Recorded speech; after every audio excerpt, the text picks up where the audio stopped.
Assalamualaikum warahmatullahi wabarakatuh. Yang terhormat dosen kita untuk mata kuliah ini, Ibu Susanti Widiastuti, serta teman-teman dan pendengar sekalian. Perkenalkan saya, Irfan Yusniza Rahman, dari kelas F2181, berkesempatan untuk mempresentasikan tentang analisa selisih biaya produksi. Baik, langsung saja kita ke materinya.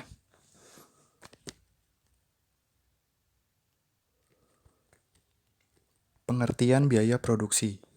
Biaya produksi adalah akumulasi dari semua biaya-biaya yang dibutuhkan dalam proses produksi dengan tujuan untuk menghasilkan suatu produk atau barang. Biaya-biaya ini meliputi biaya bahan baku, biaya tenaga kerja, biaya operasional barang atau pabrik, dan lain sebagainya.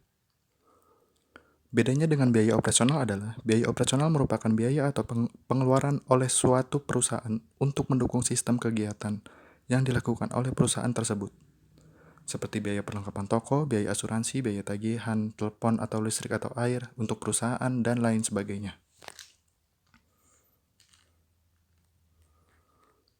Biaya produksi dan biaya non-produksi. Biaya produksi berbeda dengan biaya non-produksi. Perbedaannya adalah biaya non-produksi merupakan biaya yang erat kaitannya dengan fungsi pengembangan, pemasaran atau distribusi, layanan pelanggan, desain maupun administrasi pada umumnya.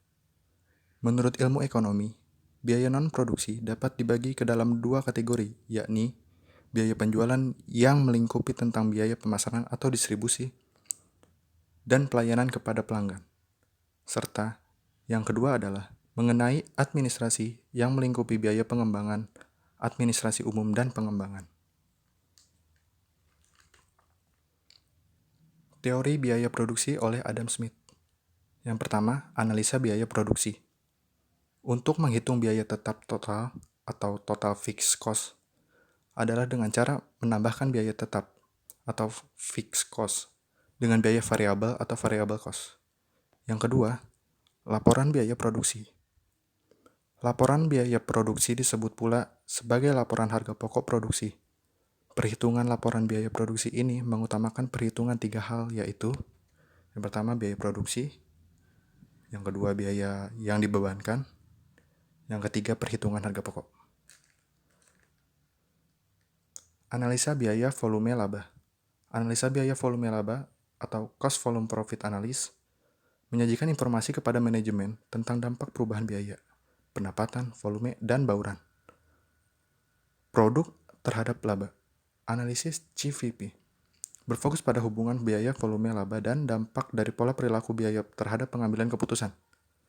Pemahaman terhadap pola perilaku biaya perusahaan akan mempermudah pengembalian keputusan manajemen dalam hal penetapan harga pokok, penerimaan atau penolakan pesanan, analisis penghematan biaya, dan promosi. Atas hal ini, produk yang lebih menguntungkan.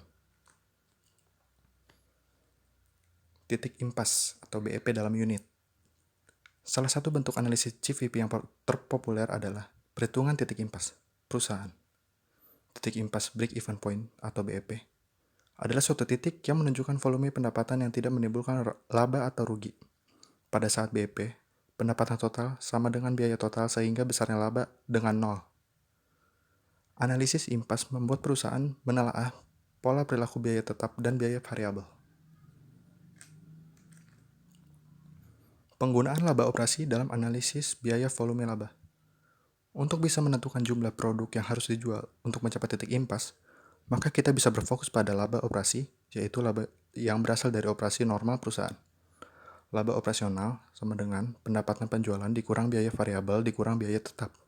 Selanjutnya, laba operasional sama dengan harga dikali unit terjual dikurangi biaya variabel kali unit terjual, lalu dikurangi kembali biaya tetap normal.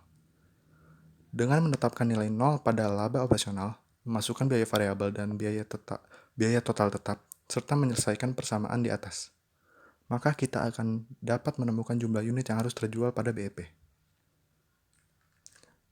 Contohnya, teman-teman bisa melihat seperti ini perhitungannya.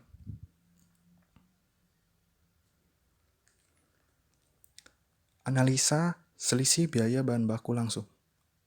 Ada 3 model selisih pada biaya bahan baku langsung antara lain. Yang pertama, model satu selisih atau the one way model.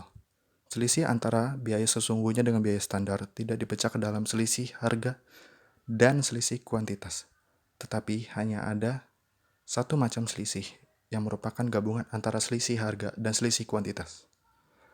Contohnya seperti ini.